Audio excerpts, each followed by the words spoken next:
मला असं वाटते की महाराष्ट्र शासनाची धान्य साठवण्याची क्षमता 23 लाख मेट्रिक टन आहे। आपलं शेजारी मध्य प्रदेश यांची 167 लाख मेट्रिक टन आहे।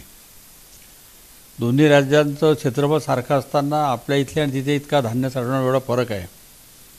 आणि आता केंद्र सरकारने सुद्धा धान्य साठवणूक 750 लाख टनापर्यंत देशाची जायला पाहिजे अशी मागच्या अर्थव्यवस्थेत त्यांनी सांगितलं।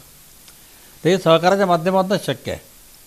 सहकाराच्या माध्यमातून जर सरकारने पतसंस्थांना पुढाकार दिला तर खूप चांगली ही भंडारण योजना आहे यशस्वी होऊ शकते। कारण की आज बुलढाणा अर्बनची 9 लाख मेट्रिक टन धान्य साठवण्याची क्षमता आहे। सहकार क्षेत्रातली सगळ्यात मोठी भारतातली धान्य साठवण्याची क्षमता आहे। तर मला असं वाटतं की गोडाऊनची सबसिडी वाढवली पाहिजे शेतकऱ्यांना गोडाऊन बांधण्यासाठी।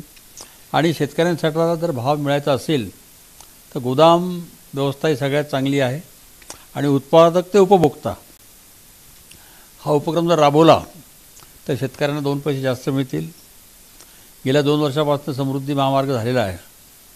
या समृद्धी महामार्गाचा फायदा अजून शेतकऱ्यांना झालेला नाही।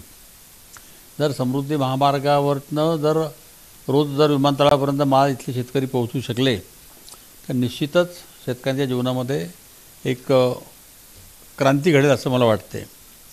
त्याचप्रमाणे आम्ही प्रत्येक वेळेला भाषण सुरू करताना शाहू फुले आंबेडकर यांच्या नावाचा उल्लेख करतो। हे तिन्ही लोक शिक्षण क्रांतीसाठी प्रसिद्ध आहेत।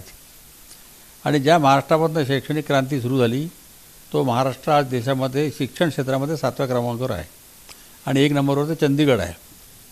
आणि सध्या जसं चालू आहे असं जर चालू राहिलं तर हा 11-12 क्रमांकसुद्धा चालला जाईल।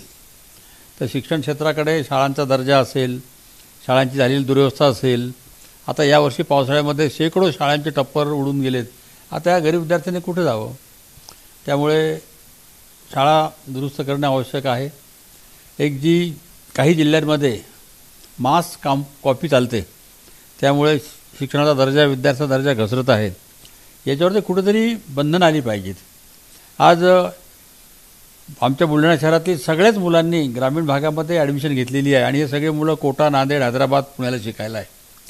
म्हणजे इतक्या मोठ्या शिक्षकांचा होणारा पगाराचा खर्च पूर्ण सरकारचा वाया जात आहे। तर त्या मुलांनाच कोट्यासारखं शिक्षण दिलं गेलं पाहिजे। अशी व्यवस्था करण्यासाठी जो काही खर्च असेल तो खर्च शासनाने करावा। पण माझ्या 2च अपेक्षा आहेत, शासनाने त्या पूर्ण कराव्यात। एबीपी माझा, उघडा डोळे बघा नीट।